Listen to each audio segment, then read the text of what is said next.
Hi, I'm Dave from SewEzi, and we're going to look at how to change a Stay Repair Kit on a SewEzi Portable Table. In your Stay Repair Kit, you've got two replacement stays and they're different. So have a look at your old table and match up the stays. You'll notice this one's got a slight bend in it, and so it sits at this end of the table. The other one's straight, so it goes down that end, and get the orientation correct. If you lose track of the orientation once you've taken them off, you can always use your instruction sheet. It's got a drawing on there to find your way. The reason we're doing this is because sometimes the stays get loose. This one won't lock in place properly. And see, even then there's movement in the table. We can get rid of all that. Because these rivets get worn, we'll replace those, put a new stay in here, tighten with these bolts, and it'll all be fixed. Use the 5mm drill that comes in your Stay Repair Kit, in your battery drill, and drill out the old rivet.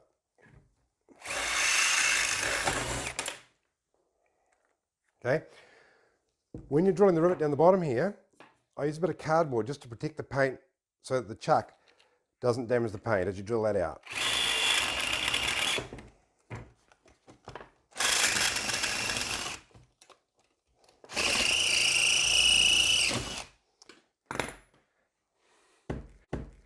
Right, the old damage rivet out of the way.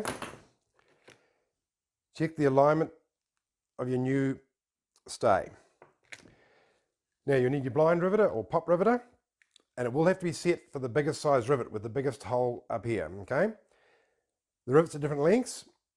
The short ones go into the bottom frame, the longer ones go into the legs. So rivet in your riveter, through your stay, thick washer from the legs, and into the leg. Now these are steel rivets, not aluminium rivets, so they take quite a lot of force.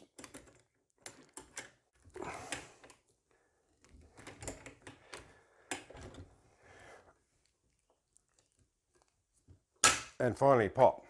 So you can see how much hard work it is, but those strong rivets work better on the stays. Now for the bottom one, use a short rivet and a thin washer.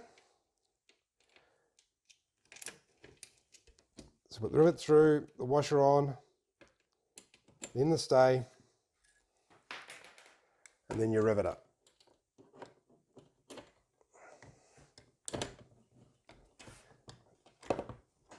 Make sure it's pushed in tight before you start riveting up.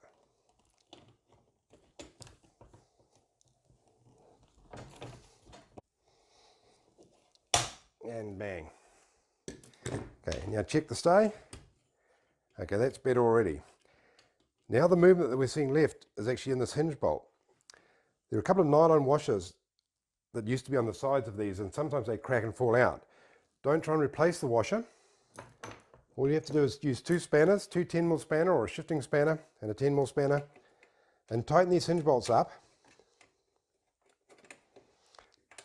And just keep tightening them up until it closes up and starts getting firm.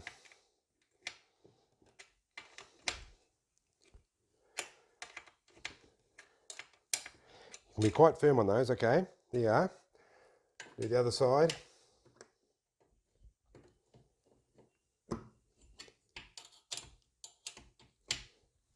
Right, now look at that. There's no movement in there, okay? We're back to how it should be. It'll be nice and steady compared to that one there, which hasn't been done, and you see the wobble. All right?